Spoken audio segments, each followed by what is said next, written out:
The past week that I've spent fixing my own life, as well as just looking into my next book, one thing has remained the same. Books itself are great. I love books. It's pretty obvious coming from a channel like mine talking about authors and writers, but it's one thing that I feel many of us don't give credit for. Some of the best books of all time have changed my life, and in the simplest way possible, that seems physically impossible. They're words on papers, and yet somehow, with the language we speak and the minds we all have, books can fuel the best knowledge we can create.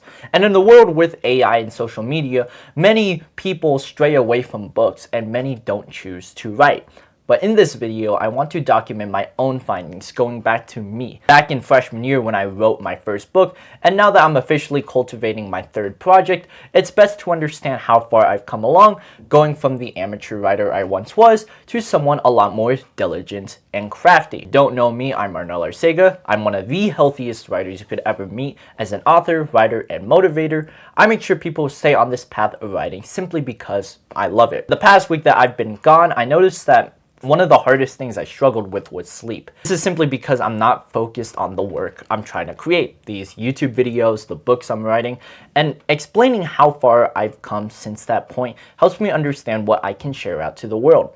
If you want to help me with my compassion of making sure people stay on the path of writing, you can, as I can personally help you with your projects down the Instagram down below. All you have to do is DM me, right? And we can get started working. For now, let's get into some of the worst and best mistakes you can create, but all of it still scream an amateur writer. The first thing you need to understand, going back to my own experience, is running on too many ideas. Now this is something universal. This can be seen especially in YouTube videos like mine sometimes, and as well as just looking into points like video games of too much exposition. The point of running on ideas is very similar to run-on sentences. Run-on sentences is a term many teachers use that they use to explain to their students about grammar. It's one of the easiest terms that a lot of elementary teachers use, and it's something that's echoed throughout all of school. But in the case of writing and ignoring school on the side, run-on ideas is a similar but different concept. It's a term I've coined in which you run on way too many ideas, as I've just simply explained. Grammatically, it's not wrong, but this is something many authors need to understand, and it's one that I've struggled with, especially in my first book. You could check out my first book for free in the top link of the description, but in the case of looking at it now, it's definitely a whole lot of information that, while proud of, I can definitely learn from. So how do you determine the difference between what works and what doesn't? It's simple. You just feel it in your gut. Now this is something that many authors don't explain, but it's just that gut intuition of how you write. A lot of people try to be grammatically accurate or how to explain things in the most perfect kind of way. As a writer, you develop and learn these experiences. You gain the knowledge to write better stories, and in the case of just getting more information, it's best to look at the story around in a whole circle. So seeing what run-on ideas you have can fuel what matters most. Write the ideas that matter the most in your project, eliminate those that will naturally deprogress your stuff, and then just balance on top of that ease. It sounds like a lot, but it's that feeling in your gut, that gut intuition. Following that intuition will allow your story to flourish no matter what kind of project you're doing, even if it's a journal to yourself. Having that idea simplified, whether it's the big ones or the small ones, allow your story to breathe. And once you understand how far you can come along with one idea, thousands of ideas will flourish right after that one. The second big mistake that screams amateur writer is the lack of progression. Now this is something we need to understand, especially coming from books. Not all writers want to be authors, but it's one constant that remains the same. No matter what you're reading or what you're writing, everything will have an endpoint. That's why books aren't super huge unless it's like a dictionary. There's plenty of things that come with books and writing projects that determine the information that's gathered. But one thing's for certain, you want your audience to feel a sense of progress. This is the same advice I use in YouTube videos and how to explain certain ideas well. But in the case of books, it's still relatively important in the fact that books aren't there to simply be read, but it's there to be finished. Let's be honest, a lot of us read to simply finish one idea and then hop onto the next. It's like why we watch films and why we listen to albums. We have to have a sense of progression that feels like we're going somewhere. That's why we're experiencing them. And that's why progression is so important as a writer. We need to see what you can do from the start and what you can do to the end. What do you want out of this project? Whether that's a journal, a script, a book for all I care. What do you want out of this idea that can allow you to share out the information required? That way, understanding what the purpose is allows your final end goal to feel naturally earned. And this will work excellently, especially if you're a new writer. As long as you can have both your beginnings and your ends, the entire story or the entire project in general will work fantastically in your favor. The third thing you need to improve on that screams an amateur writer is grammar. This sounds simple. It's the one advice I see not even just authors and writers share out, but anyone who reads, which is everyone in the world. Grammar is one of those things that determine the best of languages. No matter what kind of language you speak, hell, even if you're in the same country I'm in. Language is one of those beneficial factors that allows us as humanity to communicate with each other, which is fantastic. Again, it's just one of those things that I adore and I feel many people don't take for granted. Thinking about grammar and how well it's interwoven with ideas, it's good to see how far you can come along with it. Like the first point, run ideas come from too many ideas stacked onto one sentence. And grammar works into that perfectly. I know there's plenty of AI bots and word checks that allow you to see what you can fix, but in the case of writing, you need to understand what words work, what specific sounding words are. You don't want too much, but you have to get to an idea. You can see that point right there.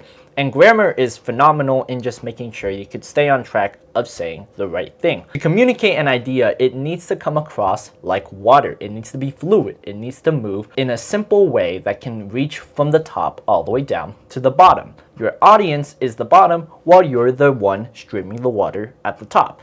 And the grammar is the stream. To get through the idea of grammar and just honestly just fixing a lot of the words you use, it's all about gaining that experience so that you could use the information effectively. It's one of those, again, you have to trust your gut instinct a lot of the time. Once you feel it, it will never, ever leave your body. The fourth thing you need to understand that screams amateur writer is the lack of awareness. One of the best advice I've given now as an author is to trust your own instincts as what you know. This is one of the easiest advices you can give in the fact that what you know determines what kind of story or project you're trying to tell. Even in the case of a journal sometimes, a lot of the information required give out the certain agenda you want. You write journals to explain goals. You write journals to explain the point across. And with that in mind, it's simple to use the information you gain, but the lack of awareness is another thing.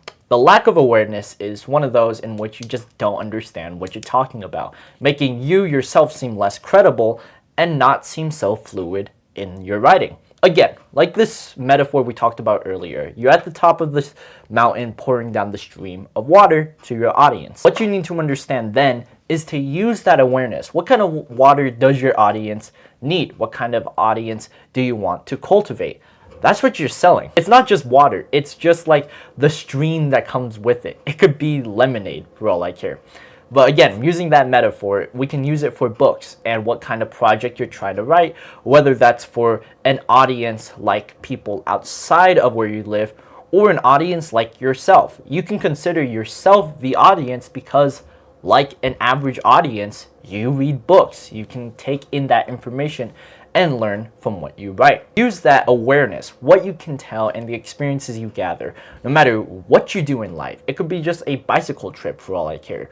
Understanding what those experiences cultivate towards allows you to be more aware. The fifth thing you need to understand that screams amateur writer is not using the words correctly. Now, this is a mistake I still do to this day because I want to sound fancy and pretentious, but it's just getting on that right agenda and using the words that can sound smart. It sounds odd, but due to many authors reading books a lot like our own, we tend to compare how they use information. I've been recently reading this Paulo Coelho book called The Winner Stands Alone. It's completely different to his other book, The Alchemist, but it's a huge contrast that allowed me to understand what words are used. In the case of his writing, he's been working on it for decades. But in my case, I haven't been up to that point. I've only been taking writing seriously for 2 years. And using fancy words to sound smart affects the way I view my own YouTube channel. That information is important to understand because I keep on running on ideas similar to the own mistakes here. But in the case of writing and books and projects, there are way too many words to use, which makes the English language so frustrating. And it often makes me slip up both as an author and writer. The best advice I can give in the case of writing though is to just stay consistent on what you can use. There are so many terms and so many words that allows us to stay right, but my own voice and your own voice as the writer you are determines the book and the output you're going to make. I keep saying stories and books like it's all one thing, but no matter what kind of writing you do, like a script or a journal, they're still stories. They are still books by the end of the day, and you simply don't understand that. Why we use those books and why we use that information is because of the words we use. And using the right words allows our book to flourish. It allows that information to be secure, and it allows things to sound natural. All you have to do then is trust what's right and follow your own voice. There's a lot of different ways we can take in information, especially with like AI and social media, but use what's right. Use what you follow is right, and I'm telling you, this will be the greatest advice you can ever use to make your writing seem way less amateur and way more professional. The sixth and final tip that I'd suggest to make your writing seem way less amateur, and this is one that I personally so wished I could go back in time and tell my younger self. This sounds weird, but in the case of just explaining a certain idea like a teacher or me to these YouTube videos, I need to learn to trust my audience. I wrote so many ideas and exposition down all because I didn't trust my audience's knowledge. I kept saying all these fancy words because I didn't trust my audience's knowledge. Why your audience matters is because they guarantee the success you'll have. They'll guarantee the money you'll earn, and they'll guarantee what you can get across from your book. Not trusting that said audience will honestly lead them astray. So using that information, using what you can tell, will allow your audience to flourish and allows them to see what they can do. Now it's a vice versa kind of thing. You don't want to write exactly what your audience wants. Sometimes what your audience wants isn't what you want. And sometimes what you want isn't what your audience wants. It's just finding that right balance. Finding what works best for you while using the information you've gathered to tell something way more effective. All this in mind, it will allow your story to flourish. Even if it's a journal to yourself, trust what you can read so that in the future, your future self can look proud of what you say and do. Not everything will be perfect. Again, that's the final note I want to leave off as a writer. AI is there and it's here to stay. And as writing comes and goes, there are plenty of sources that make things like ChatGPT all the more effective. But using your own voice and what you can cultivate as a writer will guarantee the success of your projects no matter where you go. Using that information, I promise you the more you write, the better you'll get. And even if you are an amateur writer now, all you have to do is stay on this path. One of the easiest ways to do this is to take in the information I'm explaining. Take in the writing advice I'm giving, and you'll be truly, truly successful on the path you'll stay on. If you enjoyed this video, I hope you can take in this writing and continue working on your projects, whether that's a script, journal, or book. If you want help from me personally, check out my Instagram down below. If you want to see exactly what I mean by an amateur writer, I promise you, you're not as bad as you think. You could check out my first book, the top link in the description.